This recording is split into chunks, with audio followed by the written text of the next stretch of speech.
আসসালামু আলাইকুম। এখন আমি রান্না করব কোয়েল পাখি। আজকে ফ্রেশ ৪টা কোয়েল পাখি নিয়ে আসলাম। আমি কিছু পেঁয়াজ দিয়ে দিছি, কাঁচামরিচ দিছি, একটা একটু তেল তেজপাতা দিয়ে আমি ভালো করে ভেজে নিব। তারপরে এখানে বাটা মশলা আদা রসুন হলুদ মরিচ পরিমাণ মতো দিয়ে দিব। কারণ আমি এখানে শুকনা গুঁড়া মরিচও দিয়েছি, বাটা মরিচও দিয়েছি, আমি ব্লেন্ডার করা ছিল। এটা দিয়ে একটু ঝালটা একটু বেশি দিব। দিয়ে ভালো করে মশলাটা আমি ভালো করে কষাই নিব। আদা রসুন আমি একটু ধনিয়া দিয়ে দিলাম। এখন আমি একটু ধনিয়া দিয়ে দিব, কারণ এটা ভালো করে মশলাটা কষাইতে হবে, যত বাটা মরিচ আছে। এখন আমি একটু ধনিয়া আর দারচিনি এলাচের গুঁড়া দিয়ে দিলাম। তারপর মাংসটা দিয়ে দিলাম, বাজার থেকে নিয়ে আসলাম। তারপর কেটে কুটে রান্না করতেছি। ছুটির দিন মুরগি আনলে মানে রান্না বাড়া দেরি হয়ে যায়, কারণ বাসা বাড়িতে কাজ এলোমেলো হয়ে যায়। আমার ছেলে আবার রসুন দিয়ে দিছে, তার আবার অনেক রসুন পছন্দ, সব কিছুর ভিতরে রসুন দিয়ে দেয়। মাংসটা ভালো করে কষাই নিব ডেকে। মাংসটা কিন্তু প্রায় সিদ্ধ হয়ে গেছে। আমি ছোটো করে একটা আলু কেটে দিয়ে দিলাম, একটা বড় আলু, যেহেতু আমি একবেলার জন্য রান্না করবো। আলুটা ছোটো ছোটো করে কেটে দিয়েছি। আমি একদম ভালো করে শুকায়া মানে করে নিব, বোনা করে নিব। এদিকে আমার ছেলেরা বলছে একটু মূলা ভর্তা খাবো। কে কে খান মূলা ভর্তা? আমার কিন্তু পছন্দ, আমি আমার বাবার কাছ থেকে শিখা। আমার ছেলেই ধুয়ে পরিষ্কার করে ঘষে তারপরে ওই ভর্তা করতেছে।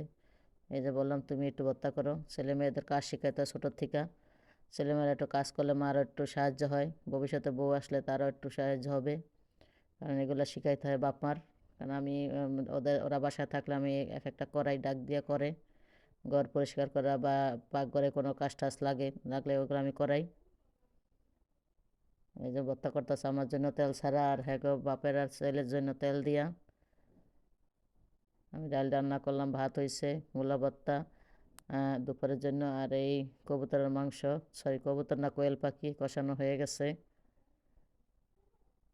সুন্দর একটা ঘ্রাণ বেরোচ্ছে, যাও তো এটা একদম ফ্রেশ বাজার থেকে আনা। আমার মেয়ে তো একসাথে জব করতে দিব না। এটা কষানো হয়ে গেলে আমি জিরা দিয়ে দিব।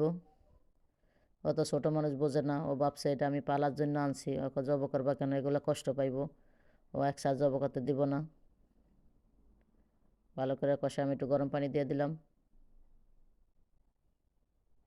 রান্না করতে তো সময় লাগে না, কিন্তু কাটা করতে যদিও এটা করতে বেশি একটা সময় লাগে না। একটা বড় একটা আনছি, হাঁস আনছি। ওটা আমি এখন ওই রান্না করা খাওয়া দাওয়ার পরে ওটা আমি পরিষ্কার করব। বড় একটা হাঁস আনছি, আমার ছোটো বোন আসতেছে।